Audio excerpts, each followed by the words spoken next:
Ito yung para sa blood sugar.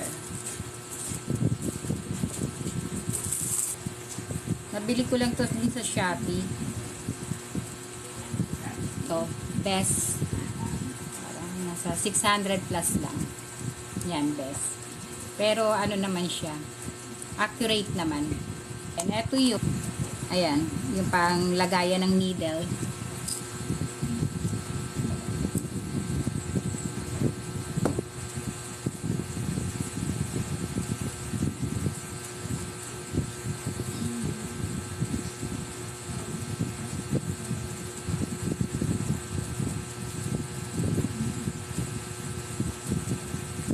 Yan, ipapasok lang itong needle dito. Iwan pa pala.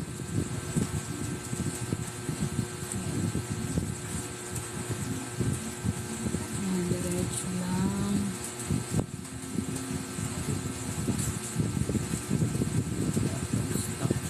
Pan.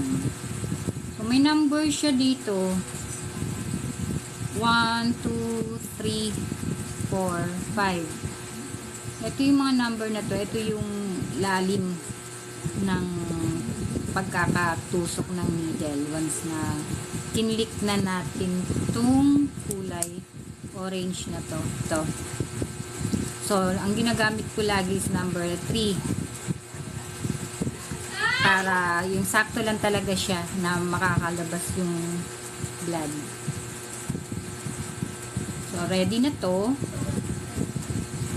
Yan. Ngayon naman, kailangan natin ng strip.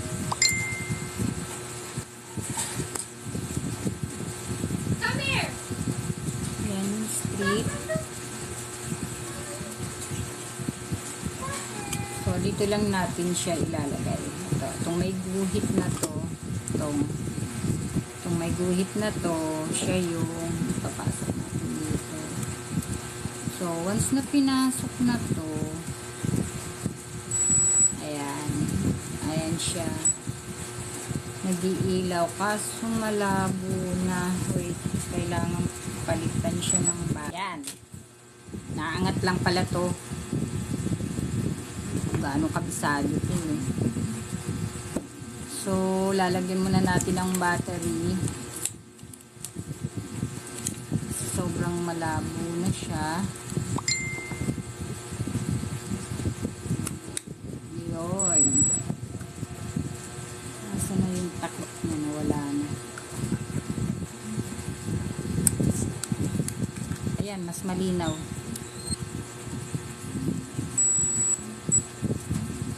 Ayan.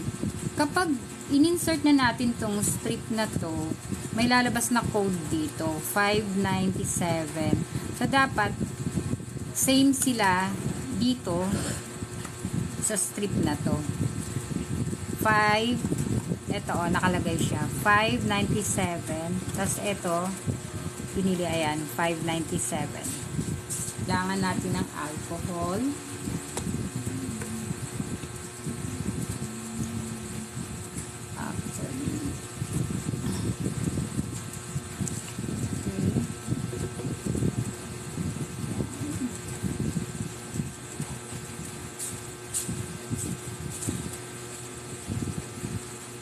Tapos, i-press lang to sa pula.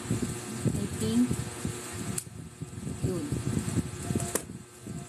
Tapos, ayan siya. Kailangan, i-remove mo yung first na blood. Then, saka ulit. Ayan. Then, itong guhit na to, itatapat siya dito. Yun. Wait lang ng saglit. Ayan. So, makikita na. So, yun. 94 mg. So, meaning, nasa normal range siya. Kasi, kapag nasa 1, I think nasa 120 pataas, yun na yung medyo mataas yung blood sugar mo. Ang hindi rin naman maganda yung mababa yung sobrang blood sugar mo kasi babagsak ka nun. So, nasa 80 to 100, okay yun. Pero yung 80 pababa, I think medyo may problema na yun. So, yan, 94 siya. Sa bagay, kasi kanina, ang kinain ko lang naman is oatmeal at saka paksiw. Paksiw na, yun, maraming gulay. Talong at saka okra. Yun lang yung kinain ko. Oatmeal saka yun. So, wala akong kinain ng madaming carbohydrates. Although, yung oatmeal is may konting carbohydrates, okay lang, mas mababa yun compared doon sa white rice. Yan, okay siya. Tapos meron din pala akong guys, umiinom din kasi ako ng malunggay with tanglad. Pero ngayon, pinakulo ang malunggay at may dahon ng guyabano. Kasi yung puno ng guyabano ng kapitbahay namin guys, medyo nag-bend kasi sa laging lakas ng ulan ngayon. Kaya yun, lumipat sa pader namin. Kaya naabot ko na siya. Ngayon, okay na tayo. So, eto lang naman siya eh. Yun, press lang to. Okay na. So, yung mga pinaggamitan, dapat alisin yun. Tapos itapon ng direkta talaga. Yung sa ito, tanggalin natin. Kasi, kapag hindi, baka mamaya, maabot ng aso. Makain ako. May needle pa naman.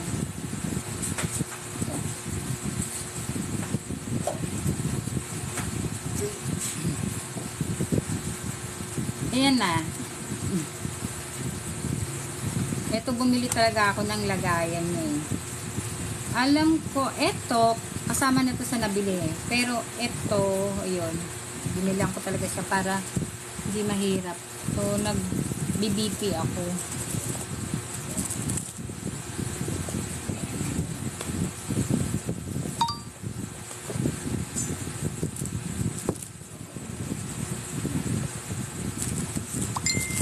Hindi naman ako high blood talaga kasi kadalasan naman sa BP ko nasa 120/80, kaso minsan tumataas siya, naging 130.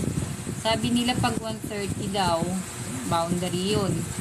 So ayun, pag nagpapacheck up naman ako,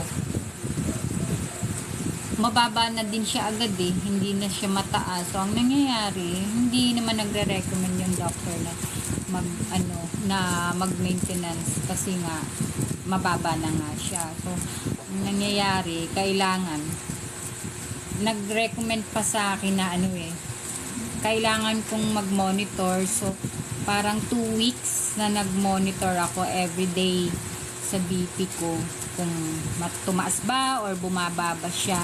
So dun sa 2 weeks na yun, okay naman siya kasi nasa mababa lang talaga, nasa 120/80 o 110/80. Tapos yung over din daw kasi yun yung babantayan, kasi pagka mataas daw yung over, mas tumataas daw yung BP mo. So ako naman, lagi lang ako nasa over 80 tapos 70, parang ganun.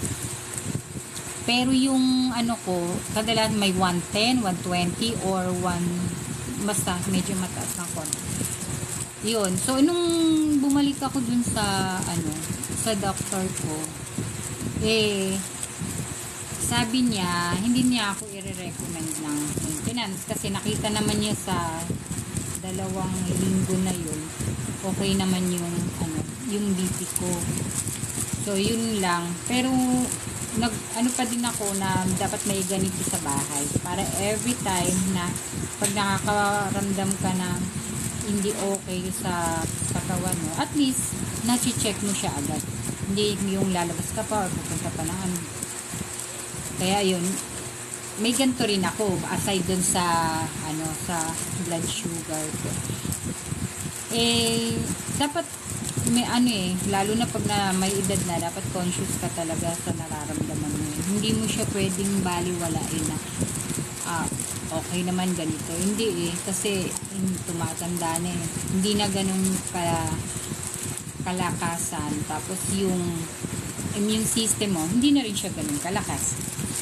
So, dapat, lagi ka talagang aware sa nararamdaman mo, tapos aware ka din sa mga kinakain mo. Dapat, hindi na yung tipong kain na tayo ng kain ng kung ano-ano, katulad dati. Hindi na po pwede yun, lalo na sa edad natin. And, syempre, yung tulog din, dapat kumpleto sa tulog. Hindi lang sa complete yung tulog dapat consistent. Let's say 11 or 10 p.m. ka matutulog, so dapat laging ganun. 10 p.m. ka matutulog, tapos dapat yung tulog mo na yun na 10 p.m. continue lang, tapos dapat 8 hours talaga yun. O dapat sobra pa nga. Sa edad natin yun talaga. Kasi alam mo yung tulog, halos pag ikaw kulang sa tulog, halos lahat na yata ng sakit din makukuha mo pagkakulang ka sa tulog. And syempre sa natin, dapat rin tayo sa tubig, kailangan din 8 glasses per day. Pero ako kasi nagpapakulo nga ako ng malunggay at saka tanglad, or malunggay at saka guyabano. Na siya, halos na yun, 2 liters yun. 2 liters or 3 liters. Basta malaki siyang kaldero ginagamit ko. So maghapon ko na yun. So sobra-sobra naman yung nainom ko. Maghapon ko ng tubig yun. And ayun, iwas na sa matataba. At saka iwas talaga sa mamantika. Dapat puro gulay lang talaga halos yung kainin. Kasi para yun. Ngayon ito siya kasi kailan ko lang naman na to, sa nagagamit ko ng parang parang 4 times ko palang nagamit. Yan. Digital naman kasi siya.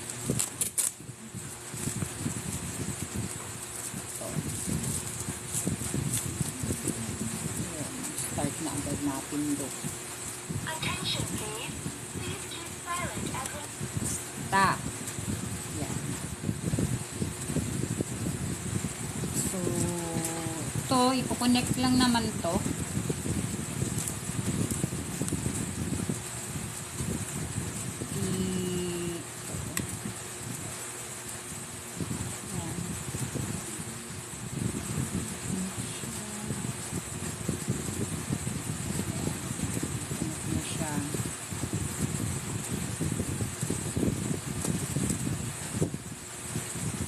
Tapos, ito, papasok natin.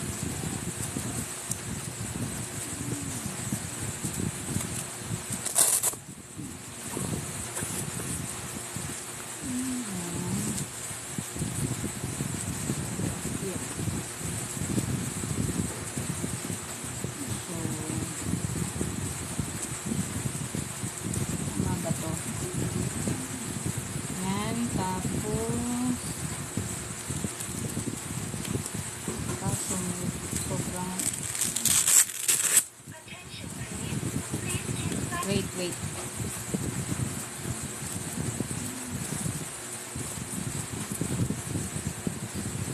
Pasok siya.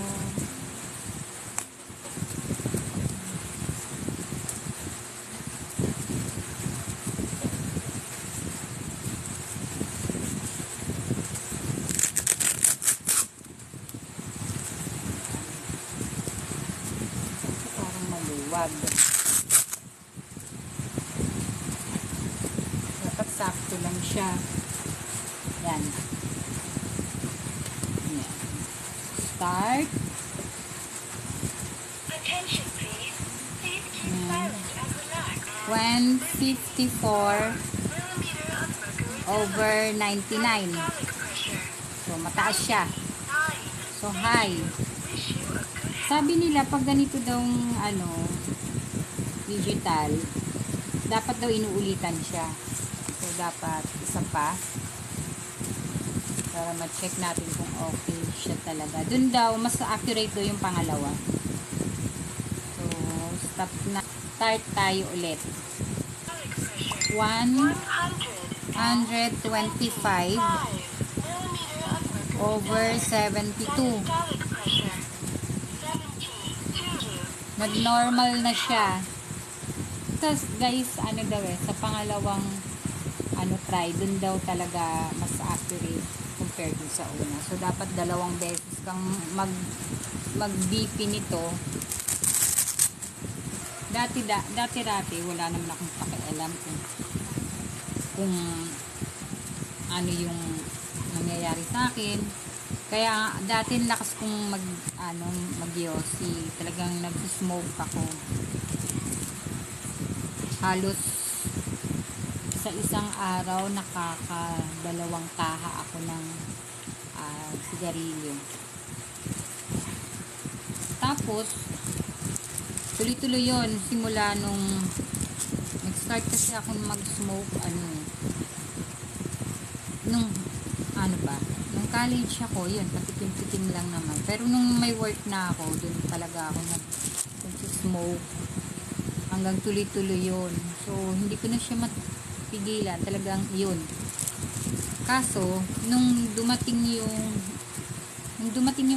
pandemic year 2020, doon naging natakot ako. Tapos ang sabi nila ganito, pagka bumili ka ng pag bumili ka ng yosi ng patini-tini, syempre hahawakan nyo ng nagtitinda, tapos ibibigay sa'yo. So pag nag-smoke ka, ayun, makahawaan ka na. Basta ganun, magkaka-COVID ka na. Kaya nun, natakot ako. Sabi ko, ayoko na. Gusto ko isang kaha, bibilin ko para ako lang hahawa. Kaso, yun nga, kailangan, ang nagkakaroon daw agad ng ganun, nahahawaan is yung may mga sakit na dati. Actually, hindi ko alam kung may sakit talaga ako, kung diabetic ako or hindi. So, sabi ko, kailangan ko nang pigilan yung pag-smoke. Kung nangyari, tinry ko siyang stop agad. Kaso, nahihirapan ako. Lagi akong naglalaway. Tapos parang feeling ko nagpapalpitate ako. Kaya, ang ginawa ko, binalik ko ulit siya. Tapos, tinry ko siya sa isang araw, parang maghapon, 5 piraso na stick ang naubos ko maghapon. So, ginawa ko yun ng parang 1 week, 5, tapos next week, binawasan ko siya 4, then next week, 3, next week, 2, tapos 1. So, hanggang sa tinigil ko na siya. Ngayon, mahirap kasi pagkatapos mo kumain, ganito, so kailangan mong mag-yossi. Talagang nahihirapan ako. Pero, ang ginawa ko, nung hindi na talaga ako nag-yossi, inaamoy-amoy ko siya. Yun, inaamoy-amoy ko siya, yung yossi. Pero, hindi ko na siya sinisindihan. Hanggang sa, ayun, parang nasanay na ako. Parang hindi ko na siya hinahanap. Pero, sabi nga nila, pag ganun daw, nagkakasakit kapag tinigilan yossi. So, ewan ko lang din kasi ako naman, ayun, nagpa-check. Pagkatas nung medyo nag-okay na yung pandemic, pumunta na ako nagpa-check up ako. Pumunta ako ng clinic, tapos nagpa-check up ako lahat. Pina-check ko yung heart ko, ECG, to the echo, tapos pina-ultrasound ko yung tiyan ko para makita kung okay yung pancreas ko, yung liver, yung kidney ko. So yun, nag-negative naman siya. Negative yun. Okay naman, okay pa siya. So yun. Tapos, nagpa-ano din ako, X-ray. So okay naman yung X-ray ko, wala naman problema. Then, syempre pumunta ako ng OB-GYN, nagpa-check up din ako doon, tapos nagpa-pap smear, tapos nagpa-trans V, kung okay. So yun, okay naman yung pap smear ko, kaso dun sa trans V may nakita nga silang parang bukol, something ganun. So binigyan nila ako ng gamot, so natunaw naman yun, kaso yun, talagang naging aware na ako sa mga kinakain ko. Then yun, pina-check ko din syempre yung kailangan mo mag-fasting para ma-check talaga yung ano mo from 6 months yata yun, yung from 6 months makikita doon yung ano mo, yung ano ba to, kung diabetic ka or hindi. So kung mataas ang sugar mo simula nung 6 months backward yun na, pa-backward. So yun, nung ano, nakita nila, parang nasa boundary daw ako. Tapos sinabihan ako na, kung yun, kung ayaw mo talagang ayaw mong maging diabetic ka, kasi for life na nga yun, hindi na daw mawawala yun, kailangan mo lang mag-control. So ayun, ang ginawa ko, yun, nag-fasting, ganito, sinunod ko. Kaso, katagalan, nakakalimutan ko. So, nung, meron kasing puno ng mangga sa amin. Wala akong ginawa kundi kumain ng hinog na mangga dun. Nalalaglag, pinakain ko yun. Tapos yung kapitbahay namin, nagtitinda pa ng ice candy na sobrang sarap-sarap niya. Kaya, ayun, bumibili ako lagi. Kahit hindi ako nagra-rice nun, ayun. Nung nagpa-check up ako ulit, ayun, lumagpas na ako sa boundary. So, inulitan nila ako, parang ginamitan nila ako ng glucose, something ganun. Nung nag-fasting ako ng 8 onwards, mga ganun.